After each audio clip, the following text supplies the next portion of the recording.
The Search Won't Fall is the third full-length album from Via Alemana, Chile-based thrash metal band Critical Defiance. In the past, I think I might have qualified Critical Defiance's sound as just straight old school thrash metal, or it's not quite a throwback or a retro personality.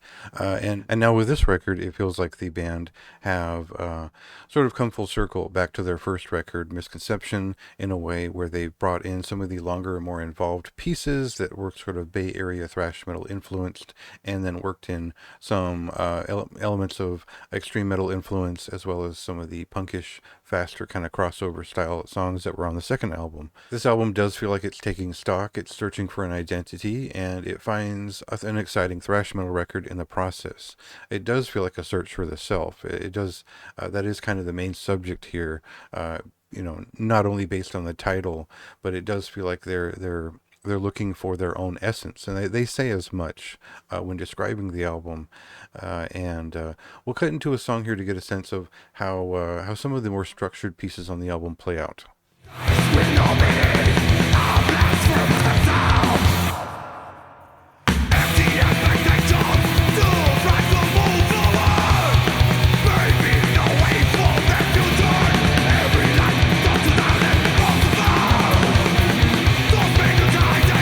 So the first thing that the Search Won't Fall does is it presents two long-form songs, and with each piece that descends from that point, we get a shorter, more succinct statement. So it starts out quite involved. There's these multi-tiered introductions and exits from each song. These are classic thrash metal showmanship, certainly from the late '80s era, where albums like Injustice for All had people putting more into their songs and structuring them in a very deliberate way.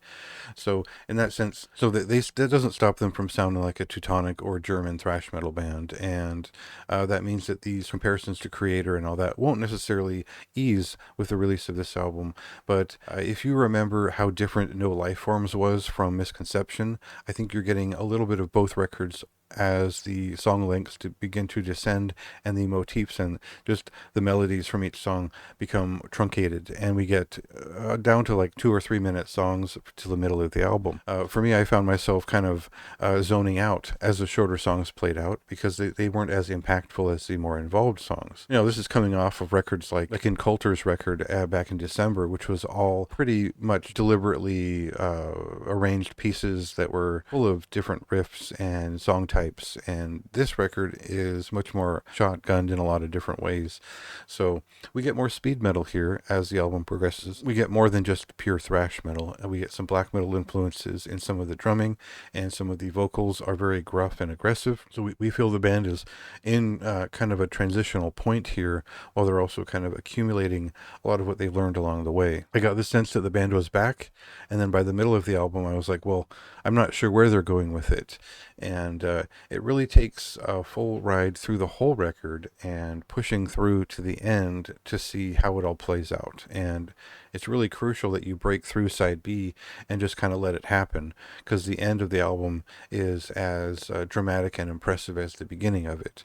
The big song, really the grand finale, that is really the centerpiece of the album. It's where everything ends up, and beyond the first two songs, that's kind of the bulk of the depth and point to concentrate on if you're looking for something more involved. So I'm definitely one to focus in and listen to every little riff here, but this album isn't that demanding overall. There are a lot of shorter, easier songs to pick up, and so it wasn't so aggressive as I would have expected, especially based on the last two records, which were both very focused in their own ways. So this was a different experience. It was something that was cumulative. It made sense. We get the full personality of Critical Defiance and sort of spread out between one album rather than the first two, and so it fits into the collection pretty well. It fits in their discography quite well.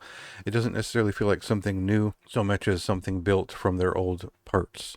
And I think that I really focus in on the best sort of I think they're at their best in the 4 to 6 minute song range. I think that the 9 to 10 minute songs actually work out pretty well too, but the shorter ones, they just don't have that sort of impact that really carries me through. So I had a similar issue with the most recent Demoniac record, where a lot of that was just quicker, fast-cutting ideas.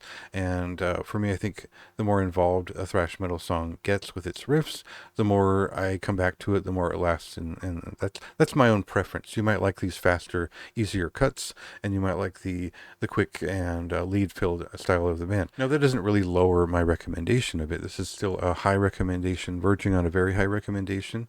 I don't think that they've lost anything here, but I do find the album art and its mirrored effect is interesting, but it feels a little bit strange in both versions. That doesn't really detract so much. It is still a nice painting. Overall, I think that I had a very strong connection with this record, but that didn't mean I quite understood where it ended up. I think cumulatively this is the personality of Critical Defiance, but I don't know where they're going to go with it next. I don't know how they elaborate on this more.